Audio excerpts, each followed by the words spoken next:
I'll put him in the dreaded middle box, but I don't know if I can truly defend that under oath.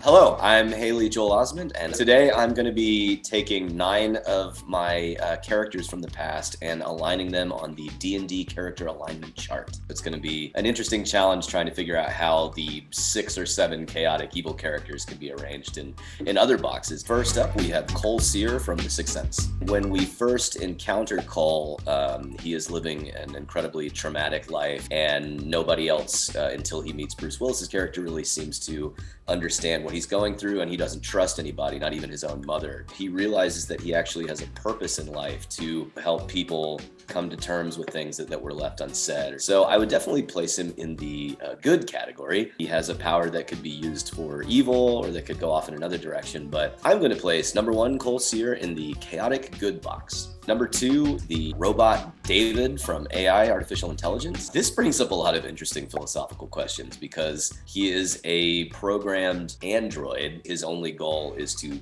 be reunited with his mother because he has been programmed to love her and to seek her out. Because it's hard to sort of assign good and evil to something that has been electronically programmed to be a certain way. There's never been a more true neutral when he first appears in the movie because he hasn't been imprinted upon anything yet, but his quest could be categorized as good. So I'm gonna put him in the neutral good box. I remember reading that script when I was like 12 years old and going like, wow, this is heavy.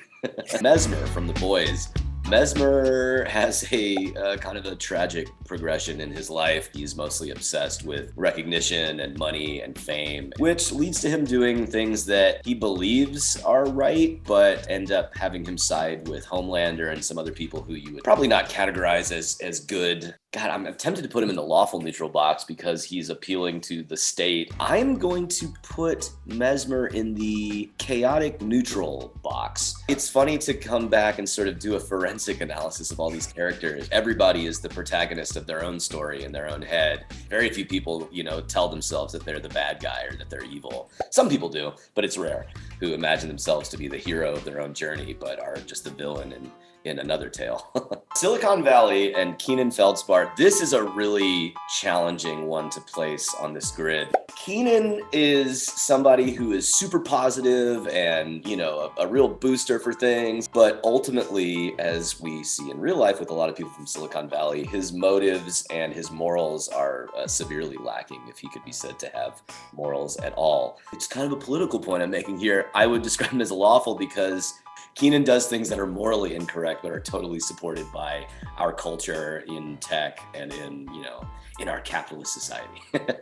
This was probably the most challenging one to put on the grid, but I put him in lawful neutral. Future Man.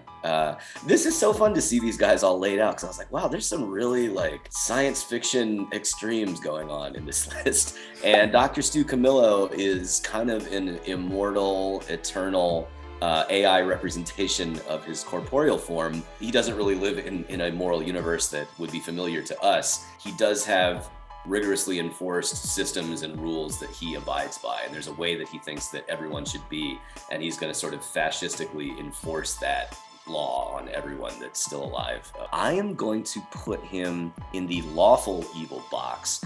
TOPHER is I think kind of similar to Keenan FELDSPAR, but just not successful. Once again, the supernatural sort of comes into play here.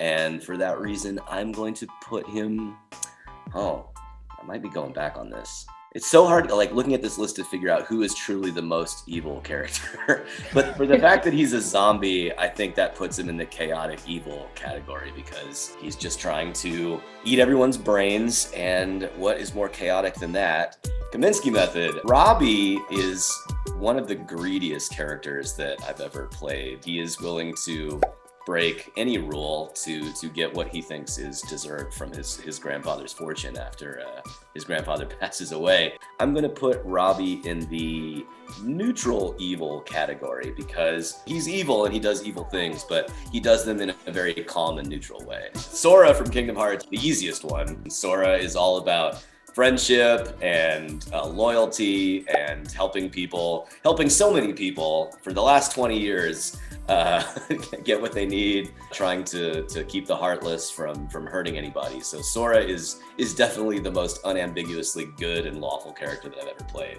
It gets complicated. I always remember when we started recording Kingdom Hearts 2 back in 2005, I guess, and the producers brought in, this is kind of appropriate to what we're doing, a giant chart showing like how the time travel would work and how the different doubled characters would exist in the same universe. And it got very complicated very fast. But when you're in a world like that, you need someone like Sora who is unambiguously good and you can kind of hold on to as a someone who represents order in a chaotic world. BuzzSaw is interesting. BuzzSaw from Dragons: The Nine Realms, because he is very over the top and has a kind of Jekyll and Hyde quality to him. I don't think he is truly evil, at least to begin with. He's mostly just someone who had a spoiled upbringing, and that kind of leads him to behave the way that he does. It was hard deciding who was going to go in the true neutral box because I don't really believe that any of these guys are truly neutral. But I'll do a debate club justification and be like, well, the fact that he's desperate for approval and sort of is still a child at heart balances out the fact that he gets into some evil, he does some evil things. I'll put him in the dreaded middle box, but I don't know if I can truly defend that under oath. It's fun to see, a bunch of characters that I've played over the past 25 years sort of all compared with each other on this scale. Dragons: The Nine Realms is coming out on May 5th on Hulu and Peacock. I had so much fun playing BuzzSaw, and I think people will enjoy just how chaotic BuzzSaw is, even if I technically categorized him as a true neutral.